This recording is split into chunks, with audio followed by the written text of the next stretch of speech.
لا إله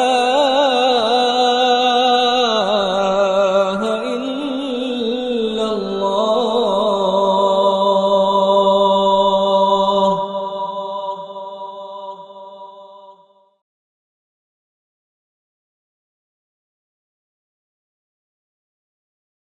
Bismillahirrahmanirrahim. Assalamualaikum warahmatullahi wabarakatuh. Innal hamdalillah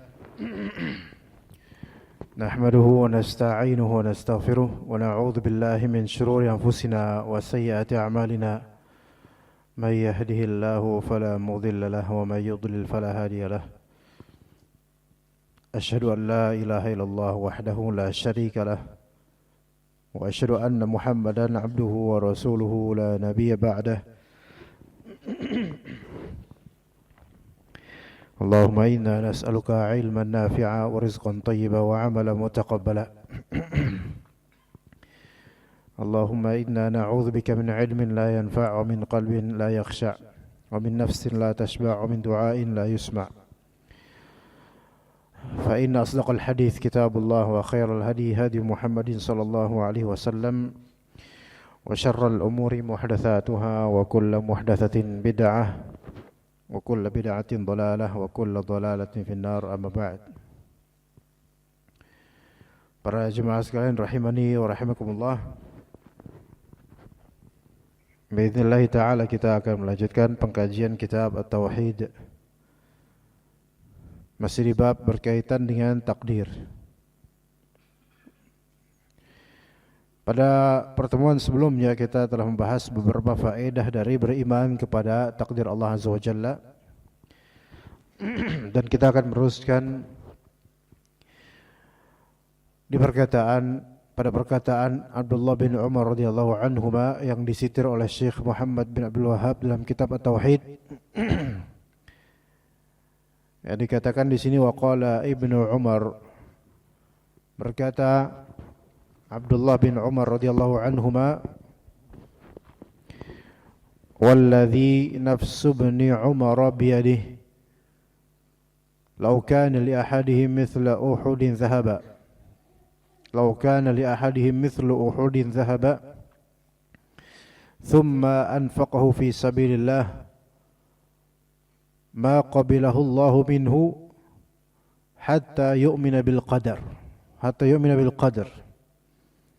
Demi zat yang jiwa Ibnu Umar ada di tangannya, itu demi Allah, seandainya seorang dari mereka, siapapun itu, memiliki emas sebesar gunung Uhud, thumma anfaqahu fi sabilillah, kemudian berinfak dengan segunung emas itu di jalan Allah, berinfak di jalan Allah, mungkin dalam rangka jihad atau hal lainnya dari amalan infak yang disyariatkan oleh Allah. Satu gunung emas, sesuatu yang sangat hyper, sangat tinggi secara nominal dan nilai duniawinya, diinfakkan fi sabilillah, maka ma qabilahu Allahu minhu hatta yu'mina bil qadar. Allah Ta'ala tidak menerima infak sebesar itu darinya sampai dia beriman kepada takdir Allah. Betapa banyak dari manusia yang mungkin berusaha ikhlas dalam beramal, tapi urusan takdir dia kurang percaya sama Allah. Ya, urusan takdir dia kurang percaya sama Allah. Berangkat dari kalimat Ibnu Umar ini, seolah seperti ada isyarat bahwasanya beriman kepada Allah itu tidak mungkin terwujud secara sah kecuali dengan beriman kepada takdir Allah. Maka sesiapa yang meniatkan amalan sebesar apapun, walaupun dengan maksud lillahi ta'ala, atau klaimnya lillahi ta'ala, tetapi dia tidak beriman kepada takdir Allah, maka tidak diterima amalan tersebut. Kenapa? Karena kufurnya orang yang tidak beriman kepada takdir Allah Azza wa Jalla.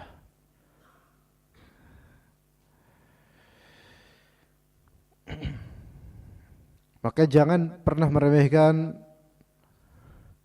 masalah percaya pada Allah Azza wa Jalla dalam urusan takdir.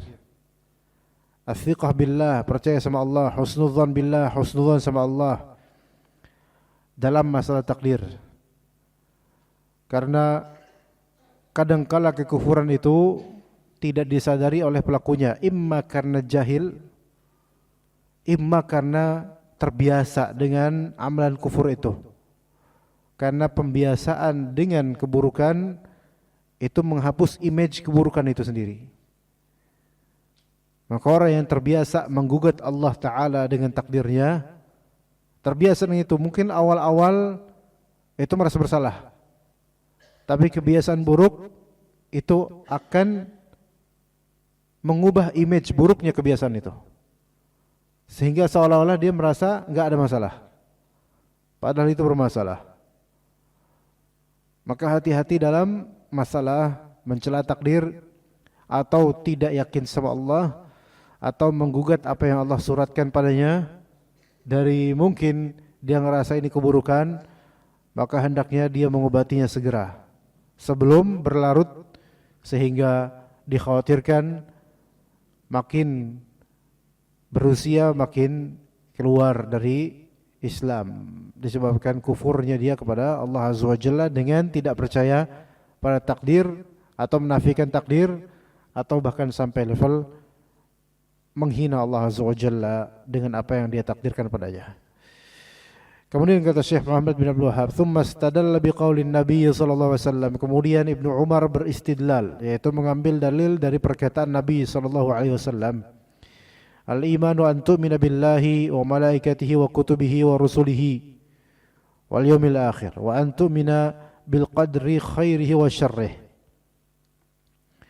Iman adalah engkau beriman kepada Allah Azza wa Jalla dan para malaikatnya dan kitab-kitabnya dan rasul-rasulnya dan hari akhir, dan engkau beriman kepada takdir baik maupun buruknya. Kita bahas insyaallah hadis iman ini. Al-iman an tu'mina billah. Iman adalah engkau beriman kepada Allah. Iman adalah engkau beriman kepada Allah, itu yang pertama. Dan beriman kepada Allah Azza wa Jalla mengandung 4 unsur atau 4 perkara. Yang pertama, beriman akan adanya Allah, eksistensi. Al-iman biwujudillah, mengimani akan eksisnya Allah, mengimani eksistensi Allah Azza wa Jalla. Yang kedua, birububiyatih, al-iman birububiyatih, yaitu beriman kepada rububiyahnya Allah. Yang ketiga, beriman kepada uluhiyahnya Allah. Yang keempat, beriman kepada asma dan sifat Allah. Taib. 4 ini kita jelaskan sebentar. Al-iman biwujudillah, ini paling awal. Mengimani akan adanya Allah. Karena orang kalau sudah tidak percaya adanya Tuhan, adanya Allah, maka untuk berikutnya dia makin gak percaya. Dia makin gak percaya. Nah, kemudian yang kedua, beriman kepada rububiyahnya Allah. Dan rububiyah, kita sebut rububiyah, maka itu mengandung 4 makna yang global. Yang pertama, sifat penciptaan, kemudian sifat kepemilikan, kemudian sifat pemberi rizki, dan kemudian sifat pengaturan. Itu 4.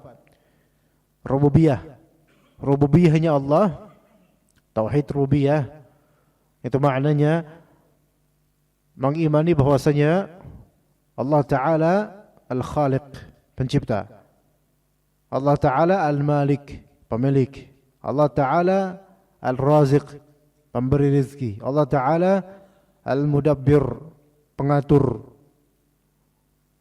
segala detail dari takdirnya. Maka inilah rububiyah. Dan ini tauhid rububiyah. Dan ketika disebutkan Rabbul Alamin, Rabb, maka itu mengandung 4 unsur global makna dari Rabb, yaitu Khaliq, Malik, Raziq, Mudabbir. Kalau diurutkan, yaitu Allah lah yang menciptakan makhluk. Nah, karena dialah kreatornya, yaitu Allah lah penciptanya, maka dialah pemiliknya. Dan karena dialah yang menciptakan dan memilikinya, maka dialah yang ngasih rezekinya.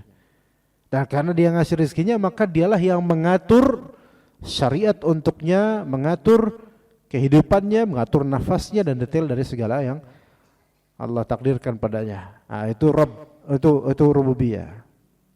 Jadi harus tertata makna dari rububiyah ini.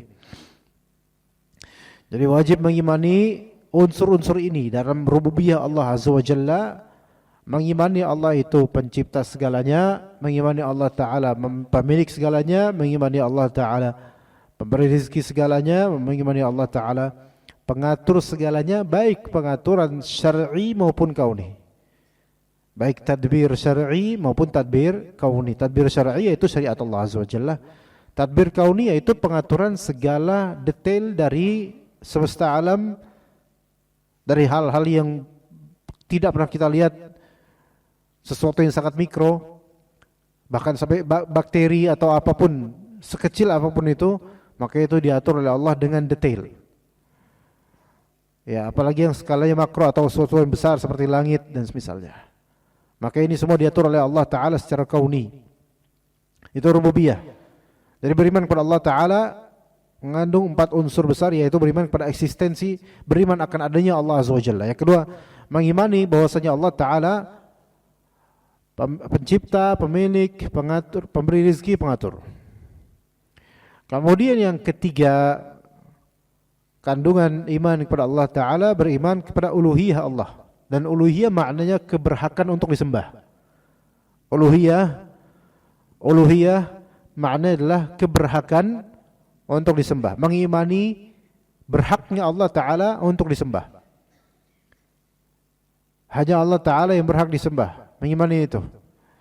Jadi kalau misalnya seseorang, dia tahu Tuhan itu ada, dan dia tahu bahwasanya Tuhannya itu Allah memiliki sifat-sifat yang agung, yang besar dan sangat vital secara sangat prinsipil dalam statusnya sebagai Tuhan, pada statusnya sebagai Rabb, yaitu pemilik, pencipta dan seterusnya tadi.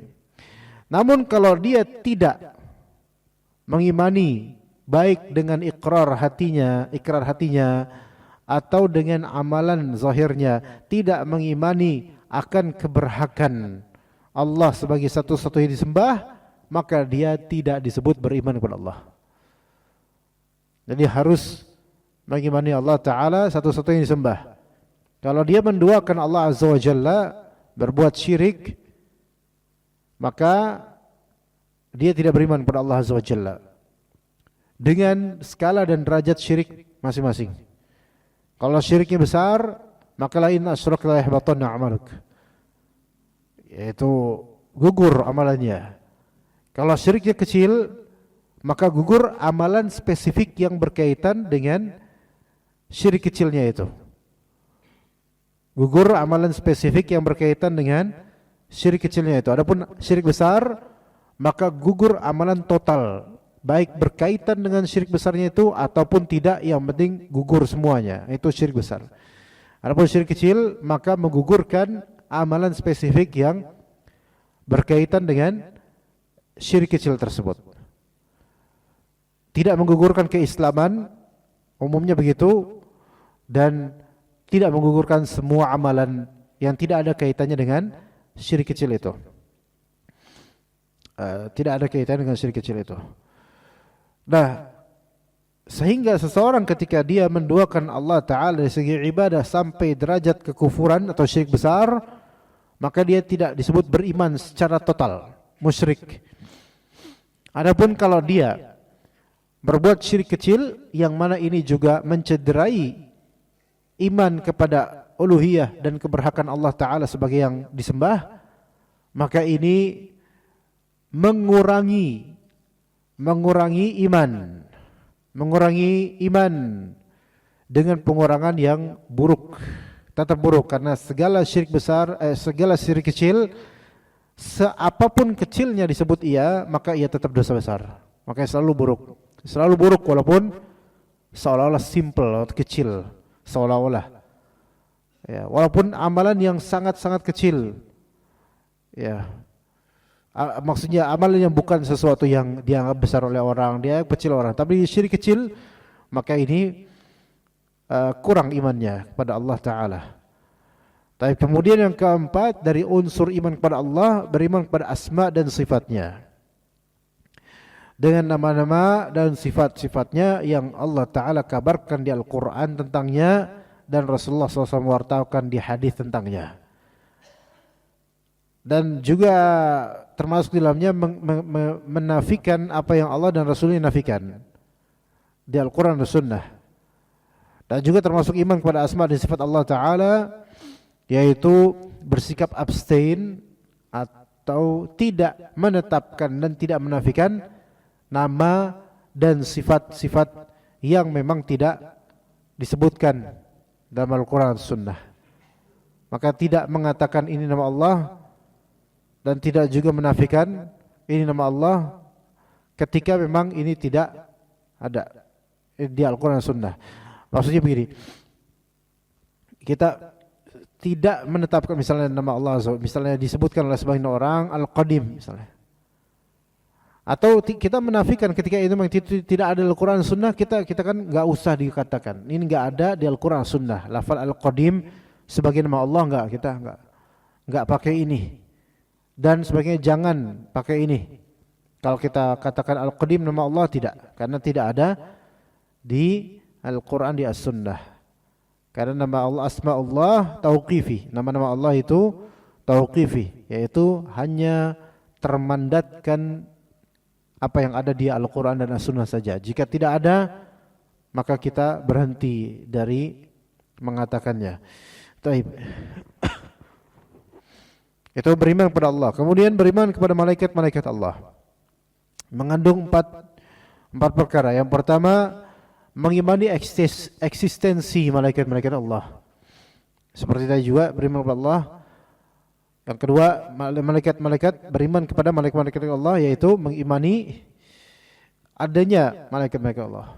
Mereka eksis dan gaib.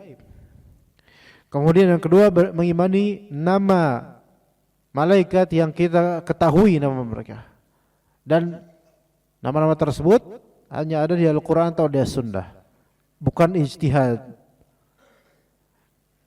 Maka seseorang enggak boleh menamakan malaikat dengan nama-nama yang tidak ada dasarnya di Al-Quran atau As-Sunnah. Mengimani nama-nama mereka bagi nama yang termaktub di Al-Quran atau di As-Sunnah. Adapun kalau misalnya tidak termaktub, maka kita berhenti dari mengatakannya dengan penyebutan yang mungkin memiliki lahjah atau logat yang berbeda. Seperti untuk malaikat Jibril misalnya, itu ada sekian banyak sebutan, sebutan nama maksudnya, yang Al-Imam Al-Qurtubi dalam tafsir, ya, dalam tafsirnya beliau sampai mengumpulkan mungkin ada 12 nama untuk malaikat Jibril sesuai dengan logat-logatnya, dan juga di Al-Quran disebutkan ada Jibrail, ada Jibril, ada Jibrail.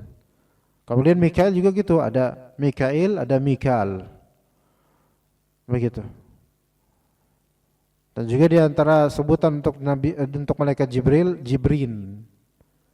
Jibrin itu maknanya Jibril, Jibrin itu Jibril, ya, dan seterusnya.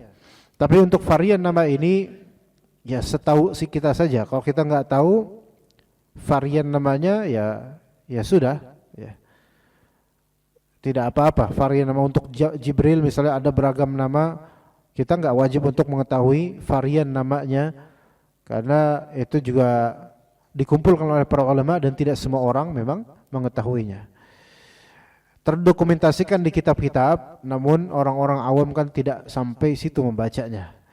Taib, kemudian yang ketiga beriman atau mengimani tugas-tugas malaikat, perbuatan-perbuatan malaikat. Mengimani perbuatan-perbuatan malaikat yang kita ketahui apa perbuatan mereka yang Allah Ta'ala perintahkan pada mereka. Dan para malaikat itu tidak akan berbuat kecuali itu diperintahkan oleh Allah. Jika tidak diperintahkan maka mereka tidak berbuat. Mereka tidak berbuat. Ini sesuai dengan perintah Allah Azza wa Jalla. Jika Allah tidak perintahkan maka tidak akan mereka berbuat. Tapi kemudian yang keempat,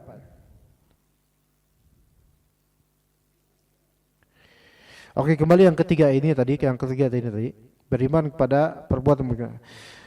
Maka ketika Nabi SAW menyebutkan bahwa di majlis ilmu yang di rumah-rumah Allah, maka malaikat mereka melakukan beberapa hal, mendoakan orang-orang yang bermajlis ilmu syar'i, maka kita imani itu adanya.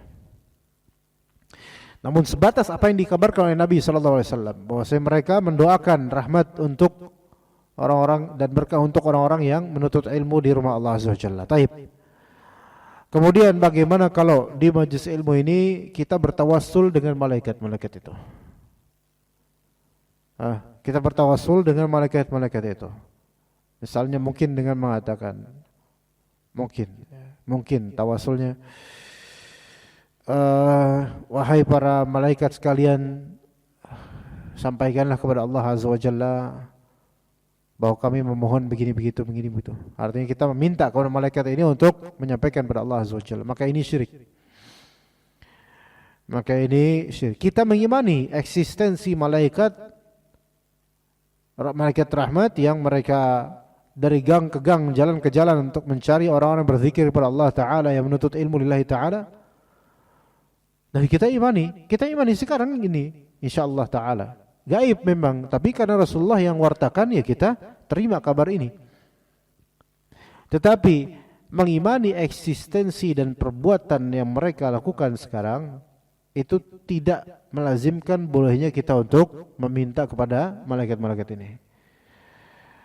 Karena gaib, karena kita enggak bisa dan tidak boleh meminta kepada yang gaib selain Allah Azza wa Jalla. Bahkan malaikat yang mencatat amal kita yang disebut Raqib Atid. Yang mana Raqib Atid itu adalah sifat untuk kedua malaikat yang mencatat amal kita. Bukan Raqib itu yang kanan, Atid yang kiri, bukan. Kedua-duanya tersifati dengan Raqib Atid. Dan Raqib maknanya muraqib, yaitu yang selalu memantau, melihat. Dan Atid maknanya hadir, yang selalu hadir kemanapun kita berada. Dan ini qarin dari segi malaikat yang tugasnya untuk mencatat amal dan tidak akan melakukan yang lebih dari itu kecuali dengan perintah Allah Azza wa Jalla yang kita enggak tahu apa yang Allah perintahkan padanya. Tapi kita imani Allah perintahkan pada malaikat-malaikat itu untuk mencatat amal kita, baik maupun buruk. Nah, ini malaikat selalu hadir dan selalu melihat kita. Kita imani enggak itu? Kita imani. Namun kalau misalnya kemudian dengan keimanan kita ini kepada eksistensi malaikat, perbuatannya dan nama mereka, kemudian kita minta tolong sama mereka, walau hatta cuman minta tolong bertawasul, yaitu wahai malaikat pencatat Raqib Atid, wahai malaikat Raqib Atid, tolong saya bertawasul dengan kebaikanmu dan juga kehadiranmu agar Allah Ta'ala begini, maka enggak boleh, haram. Ini malaikat loh, padahal makhluk paling top dari segi ketaatan. Namun karena gaib, kita enggak boleh meminta didoakan atau meminta sesuatu pada malaikat ini. Lah apalagi kalau bukan malaikat. Orang keramat misalnya udah mati juga enggak tahu benar apa enggak husnul khatimah atau husnul khatimah. Terus diwalikan, dikeramatkan, kuburnya dihiasi, fotonya dipasang, bunga-bunga bertaburan. Terus kemudian kita minta gitu sama orang di dalam, subhanallah, malaikat bukan, beramal soleh belum tentu, kita enggak tahu akhir hayatnya kayak gimana. Pas lagi hidup aja kita nggak berani tuh ngomong sama dia. Ajaib. Pas lagi hidup aja nih kiai atau ustadz, kita sungkan dan nggak berani ngomong ke dia, minta sesuatu gitu nggak berani. Tapi ketika mati, kok malah makin mungkinan, mana berani gitu. Ajaib, logika yang terbelakang banget. Ya, kalau malaikat saja yang mana itu adalah makhluk-makhluk Allah yang paling tinggi dari segi derajat ketaatannya, maka ama orang biasa yang udah mati, yang gaib sama-sama gaib, malah lebih gaib lagi gitu. Kok malah justru minta-minta gitu. Padahal malaikat udah jelas kita yakini selalu bersama dengan kita untuk mencatat amal. Minta aja nggak boleh sama mereka, lah apalagi yang sudah beda alam, udah fasenya udah fase barzakh, maka makin ketutup lagi. Maka nggak boleh. Semua itu tidak boleh minta kepada selain Allah Azza wa Jalla yang gaib. Tapi kemudian yang keempat, iman kepada sifat-sifat para malaikat yang kita ketahui, yang disebutkan dalam Al-Quran ataupun dalam hadis. Adapun jika tidak disebutkan, maka kita tidak boleh mengarang. Kemudian wa malaikatihi wa kutubihi, beriman kepada kitab-kitab Allah, beriman kepada kitab-kitab Allah. Dan kitab-kitab yang dimaksud adalah kitab yang Allah Ta'ala turunkan kepada para rasulnya yang mendapatkannya. Beriman kepada kitab Allah mengandung beberapa unsur. Yang pertama, mengimani kebenarannya dari sisi Allah, mengimani bahwasanya ia benar dari sisi Allah. Kitab-kitab ini benar dari Allah Azza wa Jalla, kita yakini itu. Yang kedua, tasdiqu akhbariha, yaitu mempercayai segala kabar yang ada di kitab-kitab Allah.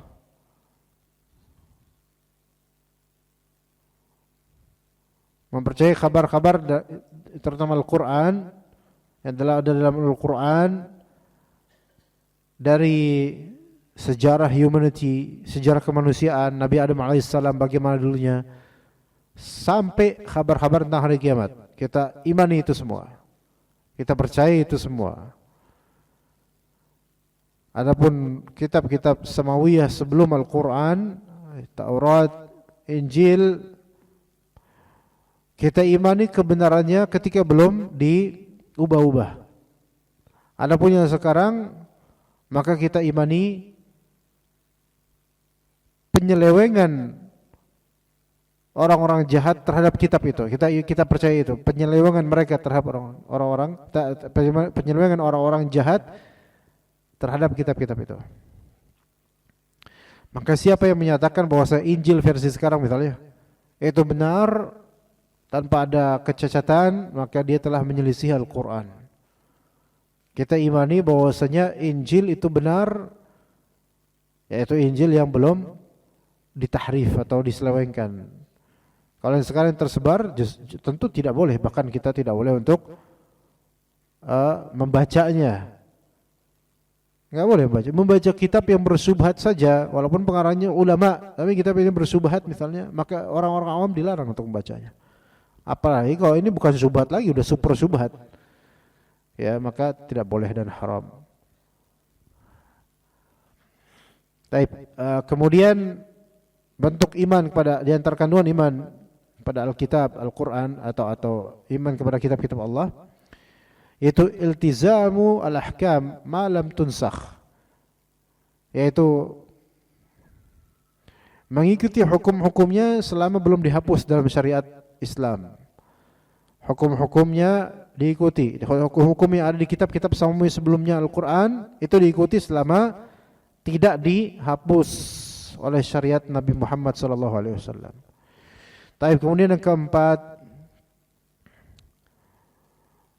mengimani apa yang kita tahu secara spesifik, nama-nama dari kitab-kitab itu.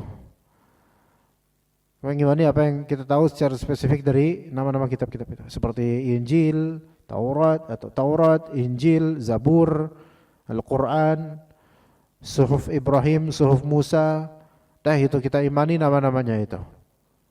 Dan tidak wajib setelah itu untuk betul-betul mendalami arti dari lafal-lafal itu tidak wajib. Yang wajib adalah kita imani nama-nama itu dan imani bahwasanya itu semua adalah kitab-kitab Allah. Kemudian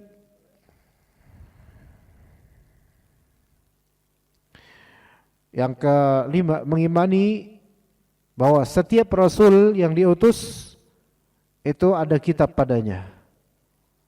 Setiap rasul yang diutus itu ada kitab yang dia bawa. Ya, dalilnya di surat Al-Hadid ayat 25. Laqad arsalna rusulana bil bayyinati wa anzalna ma'ahumul kitab.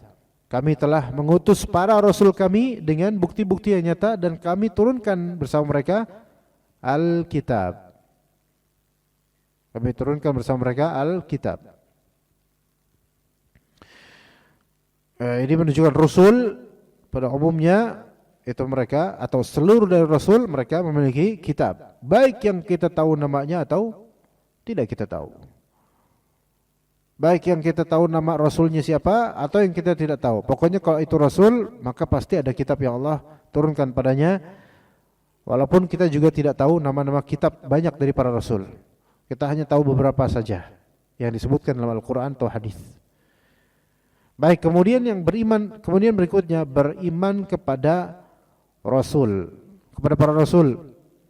Beriman kepada Rasul mengandung beberapa unsur, 3 unsur, yaitu mengimani bahwasanya mereka shadiqun masduqun atau shadiqun musaddaqun. Mereka adalah orang-orang yang benar dan wajib untuk dipercaya. Itu shadiq masduq atau shadiq musaddaq. Orang-orang yang benar, jujur dan harus dipercaya. Semua dari para rasul, nabi dan rasul. Maka hadis-hadis yang sekian puluh ribu itu atau bahkan bisa lebih dari itu, jika itu sahih sanadnya atau diterima sanadnya, maka kita wajib mengimani bahwasanya ini kebenaran. Ini kebenaran. Dan Rasulullah SAW tidak memiliki kepentingan dunia terhadap antum. Enggak. Ya gitu. Enggak ada kepentingan dunia terhadap antum. Enggak ada sama sekali Allah. Bukan itu yang dicari Rasulullah. Bukan itu yang diinginkan oleh Rasulullah.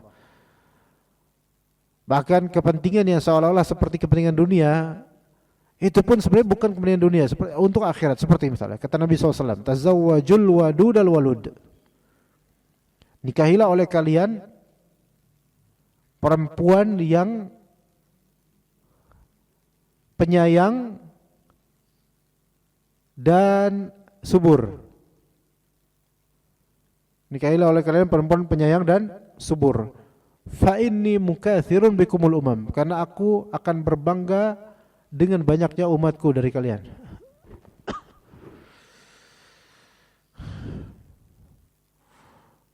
Maka Nabi SAW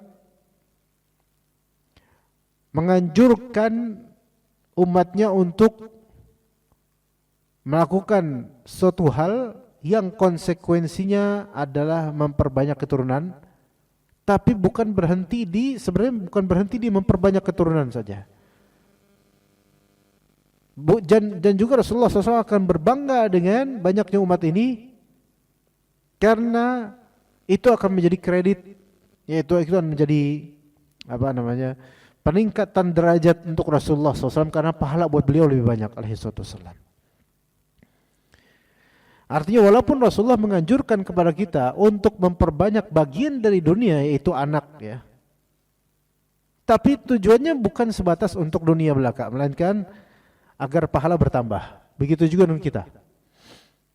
Maka tidak layak seorang muslim memperbanyak istri atau memperbanyak keturunan hanya untuk tujuan dunia saja. Itu lain bagi, tidak layak. Ketika memang dia menancapkan dirinya dengan prinsip saya harus punya banyak keturunan, kalau cuma untuk berbangga nanti pas lebaran, maka ini nonsens. Antum hanya mendapatkan kenikmatan sesaat. Tapi ketika menunjukkan banyaknya keturunan ini untuk memperbanyak amalan dan pahala, maka ini baru bagus. Baik memperbanyak keturunan, memperbanyak istri, sampai mungkin batas maksimal 4 misalnya. Anaknya 24 misalnya. Dijama antara anak kandung sama anak sambung ya. Selama semuanya anak syariah ya, jangan anak konvensional sama satunya anak syariah ya. Enggak, tapi anak-anak yang benar semua. Kalau itu bukan niatan lillahi ta'ala, bukan untuk akhirat, letihnya luar biasa. Dan letihnya itu bukan hanya dunia, di akhirat bakal letih. Tapi ketika kita memperbanyak keturunan karena untuk mendapatkan pahala dari Allah, Allah kasih banyak ujian. Dan Allah buat kita bersabar dengan semua ujian itu, gitu loh. Bisa teguh, tetap teguh lillahi ta'ala gitu. Ya. Jadi Nabi SAW enggak punya kepentingan dunia terhadap kita sama sekali. Beliau juga sudah wafat. Maka tidak ada benefit dunia yang beliau dapatkan dari berimannya antum. Melainkan berimannya kaum muslimin itu membuat beliau semakin tinggi derajatnya biiznillah ta'ala karena pahala yang Allah dan ganjaran yang Allah berikan padanya. Tapi kemudian iman yang kedua, beriman kepada Rasul, kandungan kedua, mengimani apa yang sahih dari khabar dan apa yang tetap dari hukum. Jadi hadis Nabi kalau enggak itu khabar, kalau enggak itu hukum, dah gitu. Ya, hadis dari Nabi itu berkisar dua, imma dia khabar atau dihukum, suatu hukum, atau bahkan terblending, terjamakkan antara dalam satu hadis khabar secara lafal, hukum secara maksud, itu bisa. Al-muhim kita imani semua itu. Kemudian yang ketiga, mengimani siapa yang kita tahu dari mereka, yaitu yang disebut Nabi dan Rasul, nama-nama dalam Al-Quran Sunnah, kita imani semua itu. Kecuali mungkin yang diperselisihkan oleh ulama, apakah ini Nabi atau orang soleh? Seperti Khadir itu Nabi atau orang soleh? Ulama berbeda pendapat. Luqman itu Nabi atau orang soleh? Ulama juga berbeda pendapat. Kalau ini masih bisa ditolerir. Kalau di antara antum mengatakan, oh Luqman itu adalah hamba yang soleh, maka ya kita enggak mengatakan, antum enggak beriman kepada Rasul, enggak. Karena ini masalah yang ulama juga berbeda pandangan. Karena tidak ada kalimat yang pasti untuk menunjukkan ini adalah Nabi. Yaitu Luqman radhiyallahu anhu. Begitu juga Khadir. Ya, orang-orang beralasan bahwa Khadir adalah Nabi disebabkan apa? Disebabkan dari segi keilmuan lebih tinggi daripada Nabi Musa dan juga kesabaran. Maka kalau Nabi Musa yang Nabi aja itu ilmunya segitu, maka Nabi Khadir harusnya lebih Nabi lagi gitu kan. Tapi ini tidak absolut dan diperselisihkan oleh ulama tentang Khadir ini Nabi atau enggak. Ajaibnya beberapa dari kalangan Sufiah itu terhadap Nabi Khadir atau Nabi Khidir ke bahasa kita, itu mereka berlebihan ya, bahkan sampai tawasul dengan Nabi Khidir dan seterusnya. Bahkan dia bukan Nabi aja, Abdul Qadir Jailani misalnya, itu masih tawasulan sama Abdul Qadir Jailani. Padahal subhanallah, dukun-dukun aja mereka bertawasul pada Abdul Qadir Jailani. Mereka memblending antara batil dengan batil gitu loh. Dalam doa sebagian dukun itu tawasul Nyi Rokidul kena, Nyi Blorong kena, Abdul Qadir Jailani kena. Ya subhanallah. Ya. Jadi banyak banget. Sampai suatu ketika ada salah satu kediaman anak, samping anak dukun, full dukun. Ini pure dukun beneran, walaupun bohongan pastinya semua dukun, tapi ini dukun ya. Real fake dukun lah gitulah. Real jobnya, fake omongannya. Gitu kan. Nah, itu dipajang di depan rumahnya gambar Nyi Ro Kidul. Tapi dipajang juga gambar Wali Songo. Tapi dipajang juga gambar Abdul Qadir Jailani. Tinggal gambar mukaan aja belum disampaikan di situ. Nah, itu tawasul kepada orang itu. Dan enggak tahu kenapa Abdul Qadir Jailani sampai dukun-dukun bertawasul padanya, yang mana beliau rahimahullah Abdul Qadir Jailani itu berlepas diri dari hal semua ini. Abdul Qadir Jailani mazhabnya Hanbali, ikhwan. Ya, mazhabnya Hanbali, bukan Syafi'i juga, dan juga jauh dari hal-hal seperti ini. Tapi dukun-dukun ini subhanallah mereka malah pakai Abdul Qadir Jailani. Karena udah menjadi apa? Kebiasaan. Mereka enggak ngerti hakikat dari Abdul Qadir Jailani, tapi bertawasul dengan Abdul Qadir Jailani. Sebagian sufi bertawasul dengan Nabi Khadir. Dan betapa banyaknya kaum muslimin bertawasul dengan Nabi Muhammad SAW. Beliau telah wafat dan beliau tidak bisa menjadi bahan tawasul untuk sekarang karena enggak nyampe. Selawat nyampe tapi tawasul enggak nyampe. Misal mengatakan ya Rabbi bil Mustafa balligh maqasidana. Ya Rabbi, wahai Rabbku, minta sama Allah betul, tapi bil Mustafa, tawasul dengan Al Mustafa Nabi Muhammad SAW. Melalui apa? Melalui Nabi Muhammad SAW. Nabi Muhammad telah wafat. Sampai kepada beliau salawat itu betul, dan salam sampai kepada beliau. Tapi untuk tawasul tidak sampai kepada beliau. Udah tidak connected untuk masalah meminta agar disampaikan kepada Allah, balligh maqasidana, sampaikanlah maksud-maksud kami melalui Nabi Muhammad SAW kemudian kepada Allah Subhanahu wa taala. Maka ini bahaya sekali, ya. Maka orang ketika dia mengetahui ini Nabi, kemudian Nabi telah wafat, terus bertawasul dengan Nabi, maka ini belum disebut beriman dengan benar, bahkan berpotensi untuk syirik. Nah, kalau misalnya katakan, oh enggak, itu kan Nabi kita kan membutuhkan syafaatnya di akhirat nanti, kita butuh syafaatnya dengan izin Allah. Kalau sekarang di alam dunia kita dibolehin tawasul kepada Nabi Muhammad SAW, udah kita tawasul karena Nabi Muhammad mendengar dari mana? Beliau di alam barzakh sudah wafat.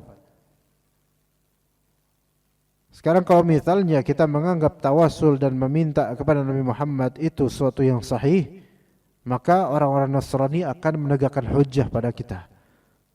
Mereka mengatakan, wahai kaum muslimin yang masih minta-minta sama Nabi Muhammad, atau minta Nabi Muhammad untuk menyampaikan maksud dan tujuannya, apa bedanya kalian sama orang Nasrani? Apa bedanya, ikhwan? Malah bisa lebih parah kitanya. Orang Nasrani mereka bertawasul kepada Jesus, Nabi Isa alaihissalam. Dan Nabi Isa alaihissalam masih hidup, tapi derajat kehidupannya beda sama kita, gaib. Sekarang kalau kita tanya ke orang-orang yang bertawasul kepada Muhammad, ya akhi, boleh enggak antum minta atau bertawasul kepada Nabi Isa? Kalau dibilang boleh, oke, antum ada keserupaan dengan Nasrani kalau gitu. Loh kok serupa? Gimana? Orang Nasrani kan bertawasul kepada Nabi Isa. Oh enggak boleh. Loh kok berubah? Kenapa enggak boleh? Karena Nabi Isa bukan Nabi Muhammad. Berarti harus jadi Nabi Muhammad dulu baru boleh tawasul. Kan semua Nabi dan Rasul sama. Ya. Bahkan secara logikanya juga, kalau misalnya Nabi Isa yang masih hidup saja kita tidak boleh bertawasul karena itu menyerupai orang Nasrani, ini masih hidup Nabi Isa alaihissalam. Maka yang sudah mati harusnya lebih enggak boleh, yaitu Rasulullah SAW. Nabi Nuh sudah mati belum?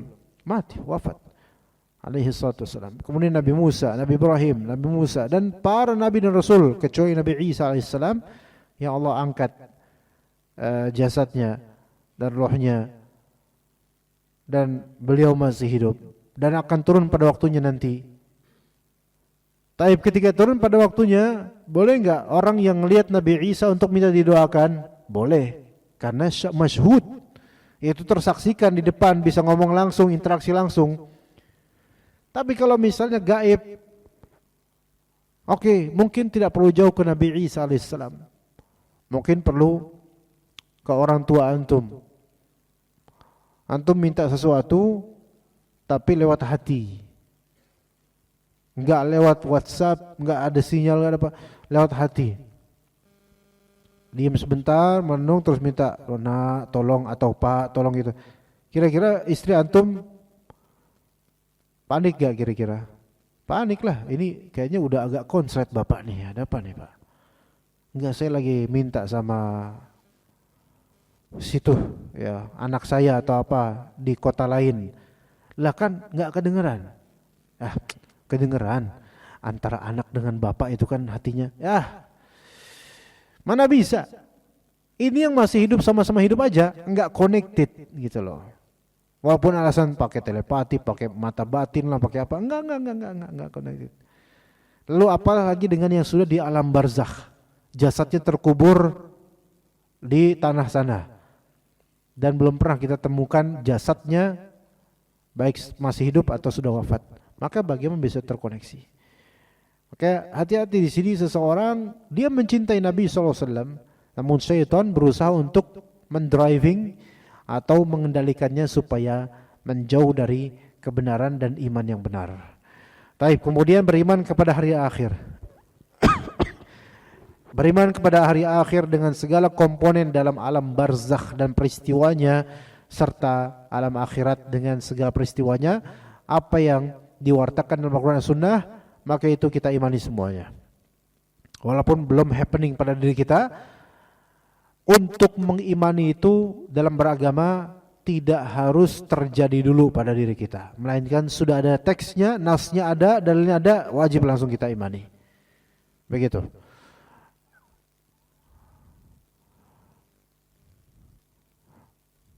Beriman kepada hari akhir itu menyempitkan yang luas dan meluaskan yang sempit, jemaah. Beriman kepada hari akhir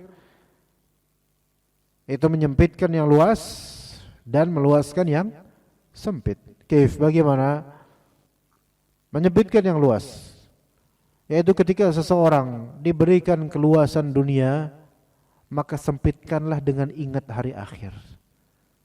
Antum ketika diluaskan rezekinya, maka jangan terlalu berbangga. Ingat bahwasanya itu pertanggungjawabannya banyak. Gitu. Jadi jangan bangga deh dengan kepemilikan. Wallah, jangan bangga. Malah justru harusnya orang semakin memiliki, dia semakin mikir harusnya. Semakin kepikiran.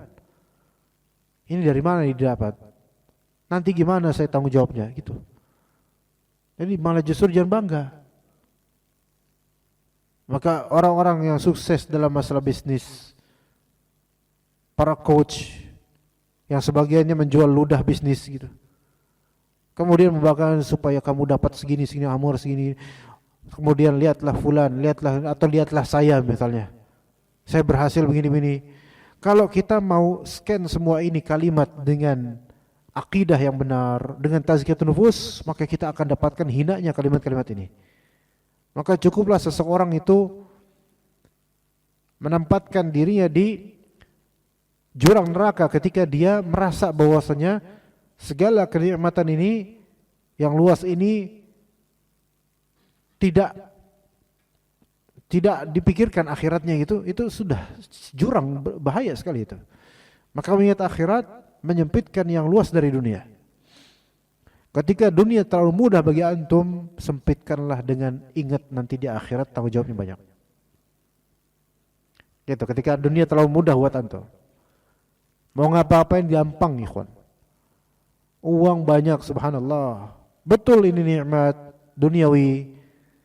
Tapi Allah jangan sampai memperdaya kita yang mana kiblat amal kita lillahi ta'ala dan juga kiblat arahan kita untuk akhirat. Itu yang pertama. Kemudian mengingat akhirat meluaskan yang sempit. Nah ini kebalikan. Maka sesiapa yang berada dalam keterhimpitan, kesempitan, dia ingat akhirat. Bahwa saya janji Allah itu pasti benar, terjadi kelak dan luas. Janji baik Allah Azza wa Jalla. Maka seseorang ketika dia mengingat akhirat dalam ketersempitan dunia, dia akan merasakan luasnya qalbu dia dalam menghadapi sempitnya dunia ini. Sempitan di sini enggak hanya masalah ekonomi, kawan. Kadang dimarginalkan oleh masyarakat, enggak dianggap oleh orang-orang, dihinakan oleh orang-orang. Dia enggak punya apa-apa untuk membuktikan dirinya, atau dia enggak punya apa-apa untuk menampakkan pada orang-orang bahwasanya dia mapan atau dia termarginalkan. Ya. Maka dia ingat akhirat, bahwasanya ketidakpunyaan akan dunia yang belum Allah rezekikan, masih ada amalan yang bisa ditunaikan sehingga janji Allah di akhirat nanti lebih pasti. Maka luas. Ya, orang-orang kan yang orang-orang saleh yang mereka mungkin masalah dunianya itu Allah Ta'ala kadarkan secukupnya saja, tidak seperti orang-orang berada dan luas. Mereka bisa terus menjalani hidup dengan baik, itu karena apa? Mungkin karena mengingat akhirat secara futuristik. Ya, jadi mengingat akhirat, menyempitkan yang luas dan meluaskan yang sempit. Maka ini balance bagi orang yang beriman. Tidak terlalu bangga dengan yang dia punya dan tidak terlalu sedih dengan apa yang dia kekurangan akannya. Kemudian yang terakhir, beriman kepada takdir Allah Ta'ala, baiknya maupun buruknya.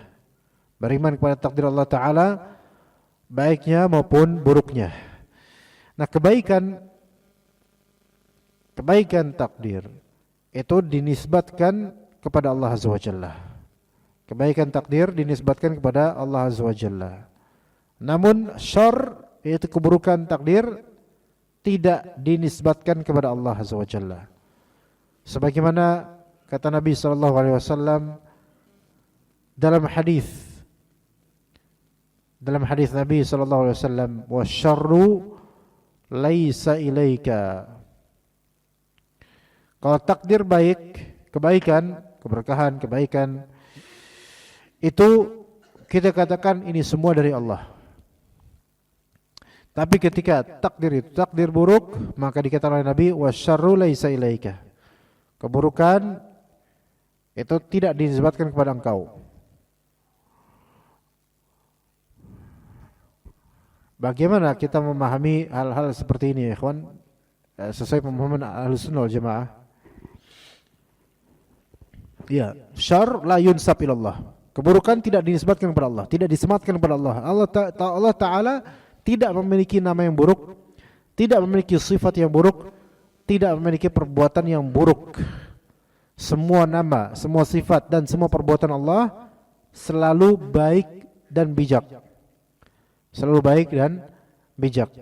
Adapun keburukannya itu ada di maf'ulat, yaitu di maqdurat, yaitu di takdir-takdirnya, di hasil dari takdirnya itu. Apa yang ditakdirkannya itu yang syarr. Adapun perbuatan Allah Ta'ala mentakdirkan keburukan itu, maka perbuatan Allah selalu baik, selalu baik. Kif gimana? Hah?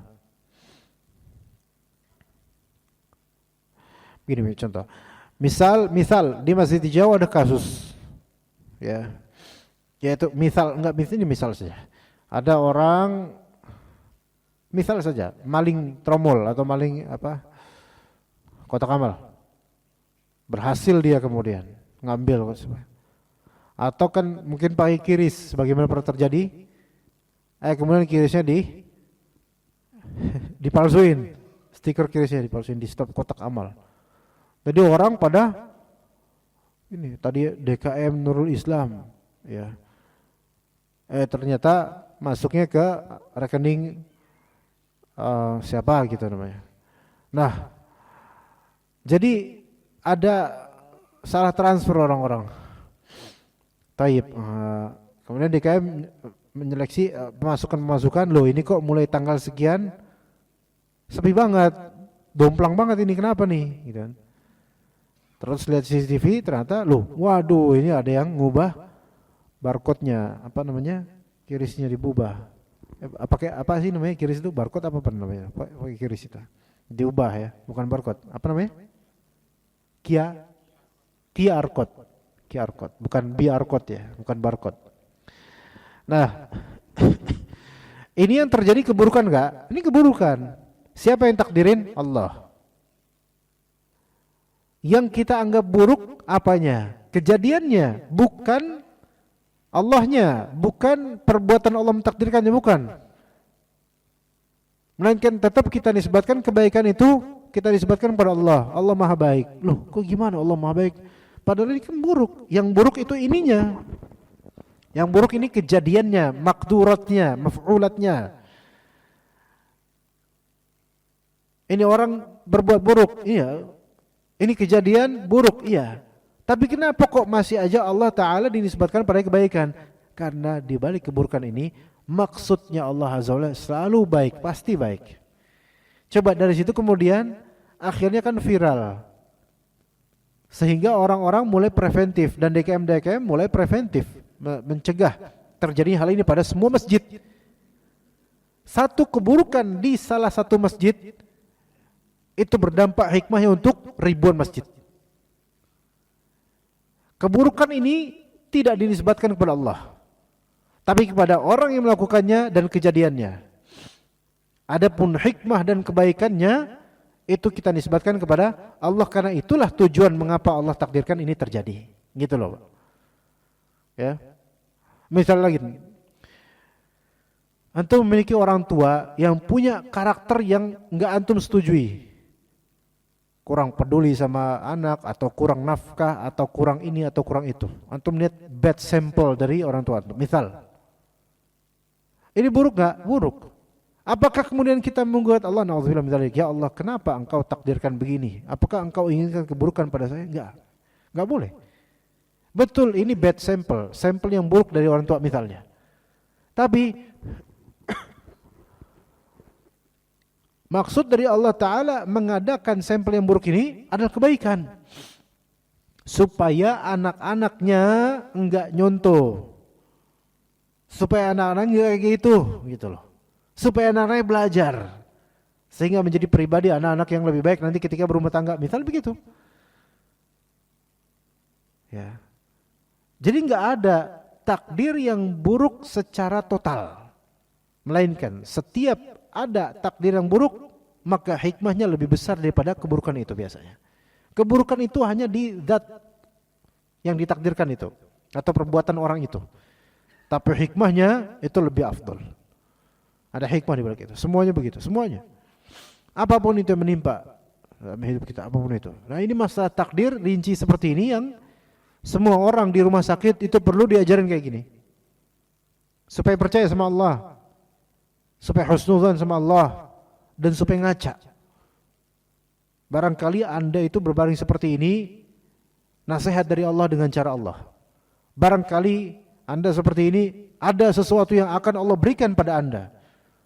Mungkin pengampunan, mungkin doa-doa dari orang-orang yang dulu enggak pernah doain, sekarang pada doain. Mungkin apa? Kelancaran rezeki, apa? Hal banyak sebenarnya hikmahnya. Jangan fokus pada apa yang terjadi dari keburukan saja atau pelakunya, jangan fokus di situ. Tapi ambil wisdom, kebijaksanaan dan hikmah di balik itu semua, itu yang membuat banyak orang tenang. Gitu. Tapi kalau kita kebanyakan fokus pada what's happening gitu, apa yang terjadinya doang, atau kita fokus pada pelaku kejahatannya saja, uring-uringan kita capek mikirnya. Karena kita mikirin makhluk. Tapi kalau kita memikirkan kebijaksanaan Allah dan hikmah di balik itu, tenang. Bahkan kita bisa lupa dengan orang-orang ini gitu loh. Tenang. Itu faidah, di antara faidah dari beriman kepada takdir Allah dengan rincian seperti ini. Maka orang-orang yang kebanyakan ngeluh, itu biasanya orang yang fokus dengan keburukan yang terjadi. Tidak melihat apa yang Allah bentangkan padanya dari kebaikan setelahnya, dari hikmah, yang mungkin itu dia terlalu silau untuk melihatnya.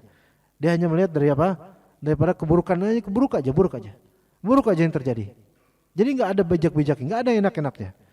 Orang juga kesel loh ngelihat atau dengar orang suka ngeluh dikit-dikit.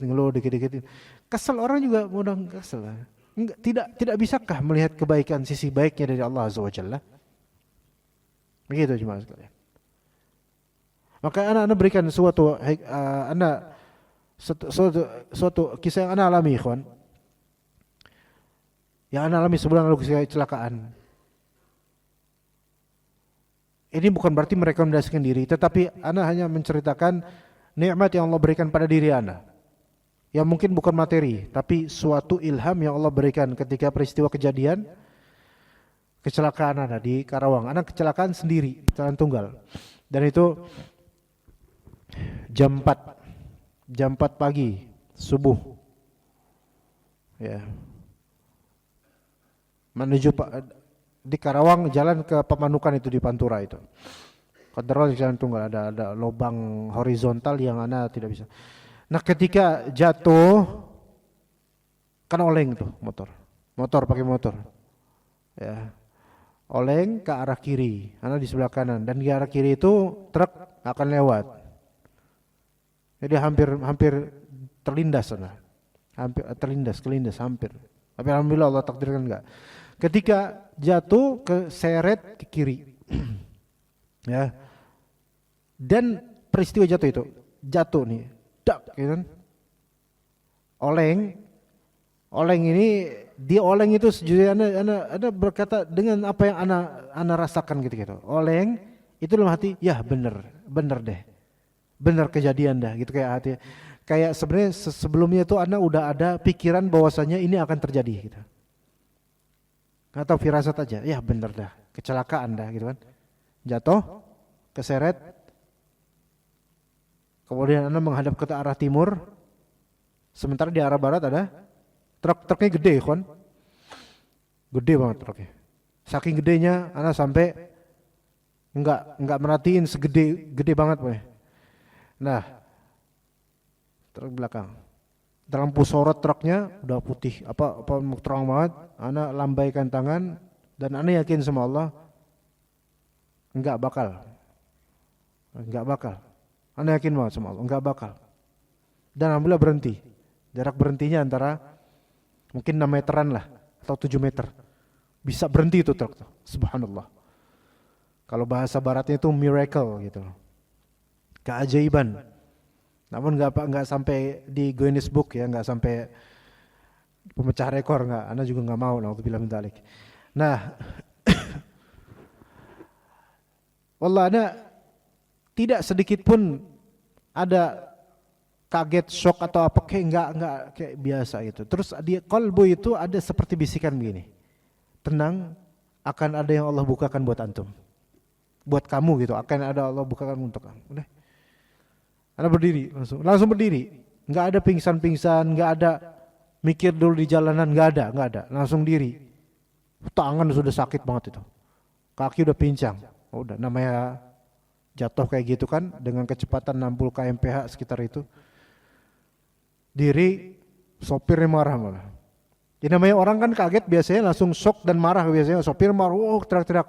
Anda enggak peduli dengan teriakan sopir truk. Malah justru Anda minta sopir truk, "Pak, turun Pak. Tolongin motor saya Pak, saya udah enggak kuat nih," gitu. Akhirnya ditolongin. Nah, di sini ikhwan yang menjadi ini kita nisbatkan kejadian ini langsung kepada Allah Azza wa Jalla. Dan yang membuat Anda dari detik itu sampai insya Allah sampai sekarang itu tenang apa? Di antara pertama, karena ketika Anda di momentum kecelakaan di detik-detik itu ada bisikan di qalbu ilham, tenang, akan ada yang Allah Ta'ala bukakan. Kedua, Anda melihat hikmah di balik ini, langsung ketika itu melihat truk yang segede itu, bahwasanya apa yang Allah selamatkan untuk Anda lebih besar daripada apa yang Allah ambil dari Anda. Yang Allah ambil dari mana? Cuman 2 tulang patah. Terus luka-luka, baret-baret luka-luka keseret aspal, dan juga kenyamanan. Sampai sekarang sebenarnya ya kita kuat-kuatin aja.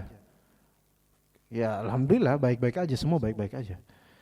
Yang Allah ambil dari kenyamanan itu masih termasuk sedikit jika dikomparasikan dengan keselamatan yang Allah berikan, yaitu truknya bisa berhenti. Itu yang membuat anak dari awal nggak ada. Ini hal yang biasa. Itu tangan itu ketika anak itu patah, rumah sakit di situ nggak ada ortopedi. Udah gitu anak sendiri pakai sarung, udah kayak orang apa gitu. Nah, tapi Allah baik-baik aja insya Allah. Sakit-sakit, tapi hati nggak sakit, malah hati bersyukur pada Allah Azza wa Jalla, beneran. Bahkan dijemput dari Karawang sana oleh keluarga istri pulang, bukan pulang ke rumah sakit di Pondok Gede. Teman-teman di sini kan berapa ngunjungin, alhamdulillah, jazakallahu khairan. Ana sempat makan bebek kaleo ya ikhwan pas di ini. Dalam keadaan tangan di balok gini, nggak pakai sendal, baju darah-darah doang. Terus sarung masih pakai sarung itu, sarung rompek bagian belakangnya robek. Masih sempat makan bebek kaleo. Bahkan ada yang bayar kemudian. Artinya ketika kita kembalikan kepada tauhid dan melihat peristiwa itu, kebaikan Allah tuh jauh lebih banyak daripada keburukan yang terjadi. Sebenarnya itu kecil selama musibahnya bukan musibah keagamaan. Kecil.